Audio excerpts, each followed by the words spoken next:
ইয়া আইয়ুহাল্লাযীনা আমানু দুখুলু ফিস-সিলমি কাফা, হে ঈমানদারেরা, ইয়া আইয়ুহাল্লাযীনা আমানু, হে ঈমানদারেরা, উদখুলু, প্রবেশ করো, ফিস-সিলমি কাফা, পরিপূর্ণভাবে তোমরা প্রবেশ করো কিসের মধ্যে? ইসলামের মধ্যে প্রবেশ করো। ইসলামের মধ্যে তুমি প্রবেশ করবা এমন ভাবে যে আল্লাহ রাব্বুল আলামিন 6666 আয়াত যে দুনিয়াতে আমাদের জন্য পাঠিয়ে দিয়েছে, গাইডলাইন স্বরূপ আমাদেরকে পাঠিয়ে দিয়েছে, আমাদের জন্য পাঠিয়ে দিয়েছে।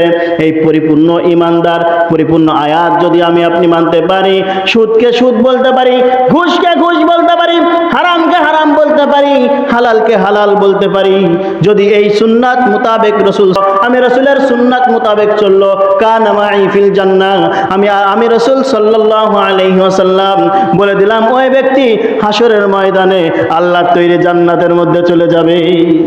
কোথায় যাবে? জান্নাতে যাবে। তাহলে কি মোতাবেক চলতে হবে? সুন্নাত মোতাবেক 30 পারা কোরআন মেনে আমার জীবন যাপন করতে হবে। এখন আল্লাহ রাব্বুল আলামিন দেখা গেছে কিছু কিছু জায়গা, যেমন অনেক বাবারা বলে, মানে মাজার পূজারীরা বলে যে 5 ওয়াক্ত সুন্নাত কোরআনে নাই। আসলে 5 ওয়াক্ত সুন্নাত নামাজ কি কোরআনে লেখা আছে কোনো জায়গায়? ফজরের নামাজ 2 রাকাত, সুন্নাত 2 রাকাত, জোহরের নামাজ 4 রাকাত, আগে 4 রাকাত সুন্নাত, পরে 4 রাকাত 2 রাকাত সুন্নাত লেখা আছে। আল্লাহ বললেন, হাবিব, কোরআন নাজিল করে দিয়েছি, তোমার সুন্নাত মোতাবেক কোরআনে যে জায়গা আমি স্বাভাবিকভাবে সংক্ষিপ্তভাবে লিখছি, ওটা তোমার সুন্নাত দিয়ে, তোমার হাদিস দিয়ে পরিপূর্ণ ব্যাখ্যা করে উম্মতের মাঝে বিলীন করবে, যাতে উম্মতগণ পথভ্রষ্ট না হয়। আমরা বলি কি কোরআনে কোন জায়গায় লেখা আছে 5 ওয়াক্ত নামাজের কথা? নামাজ পড়বো না, আল্লাহ যা কইছে এইভাবে চলবো। সম্ভব কোনোদিন? কোরআন অনুযায়ী জীবন চালাইলে কোনোদিন সে সঠিক পথ খুঁজে পাবে? শুধু হাদিস অনুযায়ী জীবন চালাইলে কোনো ব্যক্তি কি সঠিক পথ খুঁজে পাবে? কোনোদিনও পাবে না, কশিন কালেও পাবে না। আল্লাহ রাসূল বললেন কি, কোরআন এবং সুন্নাহ মৃত্যুর সময় বলে গেছে, আমি তোমাদের মাঝে 2টা জিনিস রেখে যাচ্ছি, এই 2টা জিনিস অনুযায়ী যদি তোমরা চলতে পারো, দুনিয়াতে সফল কাম হবে, আখিরাতেও তোমরা কামিয়াব হয়ে যাবে। সেই 2টা জিনিস হচ্ছে 1 নম্বরে কোরআন, 2 নম্বরে সুন্নাহ। এজন্য আমরা এখানে যে কজন মুষ্টিময় মানুষ আছি, আমাদের এজন্য প্রতিজ্ঞা করতে হয়, পিছনে যে কথা বলেছি, মান তাশাব্বাহা বিকওমিন ফাহুয়া মিনহুম, যার সাথে যার মুহাব্বত তার সাথে তার কিয়ামত। এরকম যেন আমার না হয়।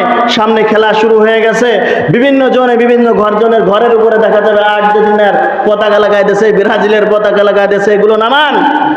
ঈমান যদি রাখতে হয় এগুলো নামান, এর বিপক্ষে পদক্ষেপ নেন। সে রাষ্ট্র আপনাকে ভালো চোখে দেখে না। আপনি হয়তো সেখানে গাবাচ্ছেন, গাছের উপর থেকে, ছাদ থেকে লাফ দিয়ে নিচে আত্মহত্যা করতেছেন, এ ঘোড়ার কচুটাও সে পর্যন্ত যাচ্ছে না। বাংলাদেশ নামে যেটা দেশ আছে, কিছুদিন আগে দেখছিলেন না, মেসি বলছিল না যে বাংলাদেশ নামে যেটা রাষ্ট্র আছে, রাষ্ট্র আমার মনে নাই। আর আপনি কোহানের কি, আমি কোহানের কি? এটা রাষ্ট্র, তাই তারা চেনে না। আর্জেন্টিনা, ব্রাজিল, বাংলাদেশে চেনে না। আর আপনি সেগুলো না খেয়ে মরতেছেন, রাত 2টা-3টে পর্যন্ত খেলা দেখতেছেন। বিবেকে কোনো সময় কয় না এগুলো? পাগলকে দেয়। নিজেরা একটু খেলি, পায়জামা পরে খেলি, নিজের দেশে উন্নতি করি, বাইরের দেশের পতাকা লাগায় ঘোড়ার কচু করতেছে। এই জন্য মুসলমান এগুলো ছেড়ে দেন। এ কথায় আজকে আমার বিষয়বস্তু ছিল যে আমরা মুসলমান হয়ে কেন বেদুইনদের পক্ষ নেব, কেন তাদের পক্ষে আমরা কথা বলবো?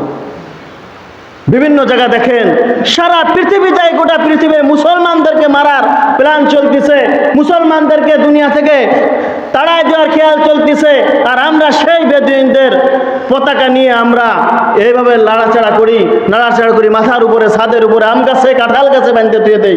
দরকার নাই। মুসলমান ভালো হয় আল্লাহ রসুল যেভাবে চলতে বলেছে, আল্লাহ যে কোরআন দিয়েছে, রসুল যে হাদিস দিয়েছে, এই কথা অনুযায়ী যদি আমরা একটা আয়াতও যদি আমরা পড়ি, একটা হাদিসও যদি শিখি, আমাদের জীবন কামিয়াব হয়ে যাবে। এই জন্য আল্লাহ রাব্বুল আলামিন আমাদের সবাইকে সঠিকটা বুঝে আমাদের সবাইকে চলার তৌফিক দান করুক। আমিন। ওয়া আখিরু দাওয়ানা আনিল হামদুলিল্লাহি রাব্বিল আলামিন।